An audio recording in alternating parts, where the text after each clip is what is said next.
Sebelum melanjutkan, jangan lupa subscribe dulu, terima kasih. Bab 332 9 piring perunggu. Kedatangan orang-orang dari Istana Bela Diri itu langsung menarik perhatian semua orang. Para prajurit perkasa ini akan menjadi pusat perhatian dimanapun mereka pergi. Lihat, orang-orang dari Istana Bela Diri juga ada di sini. Mereka adalah para jenius sejati dari Istana Bela Diri, sangat kuat. Mereka semua telah mencapai alam jiwa tempur sebelum mencapai usia 30 tahun. Lihatlah kedua pria itu, mereka berdua adalah pejuang jiwa tempur menengah, ini gila. Saya pernah mendengar tentang orang-orang ini, keduanya adalah jenius dari dinasti marsial Sein, dan berkultivasi di istana marsial. Orang pertama adalah putra 9 kaisar, dan namanya adalah Wulang. Yang lainnya adalah putra kaisar ke-10, dan namanya adalah Wuchong. Keduanya adalah pangeran dari dinasti marsial Sein. Terlepas dari latar belakang atau status, tidak seorang pun dari kita yang dapat dibandingkan dengan mereka. Tak seorang pun yang hadir terkejut. Para jenius dari Istana Bela Diri ini benar-benar menonjol dari yang lain, terutama dua orang luar biasa dari dinasti Sein Bela Diri. Mereka adalah pangeran agung dari dinasti saat ini, dan yang lebih penting, kultivasi mereka telah mencapai tingkat yang luar biasa sebelum mencapai usia 30 tahun. Mereka tidak dapat menahan rasa hormat kepada keduanya. Ling Du ada di sini untuk memberi penghormatan kepada para pangeran. Sang Guan Yilong ada di sini untuk memberi penghormatan kepada para pangeran. Ling Du dan Sang Guan Yilong memimpin pasukan mereka dan tiba di depan pasukan dari Istana Bela Diri, membungkuk ke arah Wulang dan Wuchong pada saat yang sama. Mereka tidak berani mengabaikan mereka. Kedua pria ini adalah eksistensi yang benar-benar kuat, terlepas dari Istana Bela Diri dinasti marsial Sein. Ling Du, aku tidak pernah menyangka akan melihatmu di sini. Wuchong yang mengenakan pakaian putih menoleh ke Ling Du dan menganggukkan kepalanya sambil tersenyum.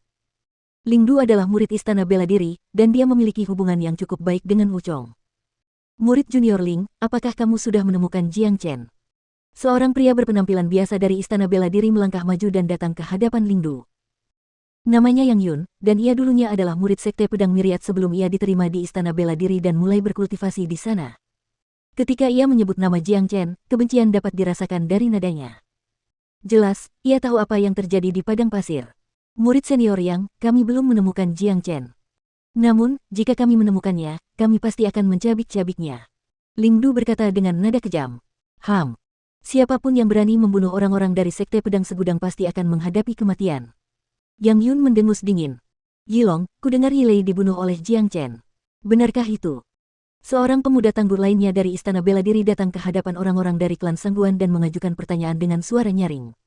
Saudara Yihong, Yilei dibunuh oleh Jiang Chen itu. Jika aku menemukannya, aku pasti akan menghukumnya dengan membantai dan mencabik-cabik tubuhnya. Tapi sayang sekali, Jiang Chen menghilang begitu saja setelah memasuki Pulau Es, kita tidak dapat menemukannya dimanapun. Ketiga bajingan yang mengikutinya juga tidak dapat ditemukan. Sang Guan Yilong berkata dengan nada garang. Pria di depannya adalah Sang Guan Yihong, seorang jenius dari klan Sangguan yang saat ini sedang mengembangkan kultivasinya di Istana Bela Diri. Dia ditugaskan untuk mengikuti kedua pangeran, dan datang ke Pulau Es untuk berlatih. Dia hanya seorang prajurit inti ilahi, tetapi dia cukup kuat untuk membunuh prajurit jiwa tempur. Sepertinya orang ini tidak sesederhana yang kita duga, dia pasti memiliki beberapa harta karun yang kuat. Wuchong berkata sambil menyeringai. Kau benar, pangeran. Jiang Chen telah mengambil cincin penyimpanan milik puluhan prajurit jiwa tempur, dan di dalam cincin penyimpanan itu terdapat hampir setiap harta karun yang muncul di lelang Pulau Bahagia. Dia juga memiliki sejumlah senjata tempur peringkat sempurna, dan banyak pil pemulihan surgawi. Harta karun langka dan berharga yang tak terhitung jumlahnya juga ada dalam kepemilikannya, tidak diragukan lagi dia adalah gudang harta karun yang bergerak. Sang Guan Yilong menangkupkan tinjunya ke arah Wuchong dan berkata, banyak pil pemulihan surgawi. Mata Wuchong langsung berbinar. Sebagai seorang pangeran dari dinasti marsial Sein, dia telah melihat berbagai macam harta karun, tetapi pil pemulihan surgawi masih dapat menarik perhatiannya dalam sekejap. Ini karena pil itu hanya digunakan oleh mereka yang berada di alam raja tempur dan di atasnya. Klan Sangguan dan Sekte Pedang Myriad, jika kalian tidak bisa menghadapi Jiang Chen, aku akan membantu kalian. Aku akan membunuhnya dan membalas dendam untukmu. Tapi tentu saja, semua hartanya akan menjadi milikku. Wuchong mulai tertawa, lalu ekspresi keserakahan muncul di wajahnya. Mendengar apa yang dikatakan Wuchong, Sang Guan Yilong, Yang Yun dan orang-orang lainnya langsung mengerutkan kening. Mereka semua telah berencana untuk membunuh Jiang Chen sendiri dan mengambil semua hartanya, tetapi tampaknya Wuchong baru saja menjadikan Jiang Chen sebagai targetnya. Jika Wu Chong benar-benar menginginkan hartanya, tidak seorang pun dari mereka akan mampu menangkap Jiang Chen, dan pada saat itu, semua yang diperoleh Jiang Chen akan jatuh ke tangan Wu Chong, karena tidak seorang pun dari mereka yang cukup berani untuk melawan Wu Chong. Wu Chong, berhati-hatilah dengan ucapanmu. Kamu berasal dari dinasti Martial Sein, jangan ikut campur dalam konflik antar sekte. Wulang yang selama ini diam tiba-tiba berbicara dengan ekspresi tidak senang di wajahnya. Tubuhnya bertubuh sedang dan kulitnya berwarna perunggu yang membuatnya tampak sangat jantan, dan wajahnya yang tajam membuatnya tampak sangat berkemauan keras. Dia tidak memiliki aura licik dan jahat seperti Wu Chong. Wulang, urus saja urusanmu sendiri, kamu tidak punya hak untuk mengaturku. Wu Chong mendengus dingin. Dia sama sekali tidak peduli pada Wulang. Setelah mengatakan itu, Wu Chong berbalik ke arah klan Sangguan dan orang-orang sekte pedang segudang dan berkata, ayo pergi. Karena kita semua telah mencapai pusat Pulau Es, inilah saatnya bagi kita untuk mencari peluang kita yang sebenarnya. Aku, Wu Chong, adalah seorang jenius yang tak tertandingi yang ditakdirkan untuk menjadi hebat. Aku yakin aku akan dapat menemukan peluang besar di tempat ini dan menjadi seseorang seperti Kaisar Agung. Setelah mengatakan itu, Wu Chong melangkah pergi.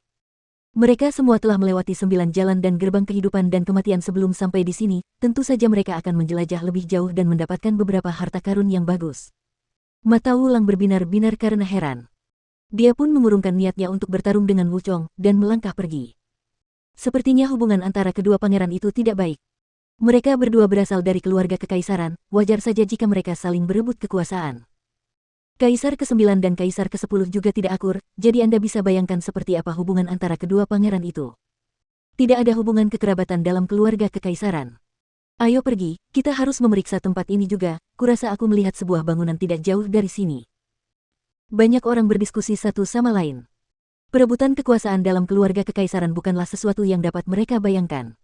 Tidak lama setelah kerumunan itu bubar, 3 sosok berlari keluar dari gerbang kematian, Han Yan, Nangong Wentian, dan Big Yellow.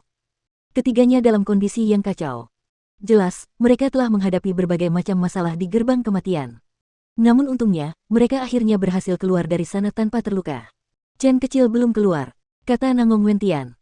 Kita tidak usah ganggu dia sekarang, kita harus lihat apa yang ada di depan kita. Setelah berkata demikian, Han Yan mulai berjalan meninggalkan gerbang. Kerumunan orang berdiri sekitar 40 meter dari pagoda kuno itu, menatapnya. Harta karun itu pasti tersembunyi di dalam pagoda kuno ini. Kelihatannya sangat mistis, dengan semua rune misterius terukir di atasnya. Sangguan Yihong berkomentar. Tepatnya, tempat ini adalah pusat Pulau Es, tidak ada yang lain di sini kecuali pagoda kuno ini. Aku yakin harta karun yang sebenarnya tersembunyi di dalamnya. Ling Du menambahkan, ayo masuk ke pagoda. Wu Chong berteriak. Dia adalah orang pertama yang berbaris menuju pagoda kuno. Tak lama kemudian, kerumunan orang telah berkumpul di depan pintu masuk pagoda kuno. Itu adalah pintu batu tua, dan tampak sangat tebal dan kokoh. Yang Yun, hancurkan pintu batu ini. Wu Chong memerintahkan.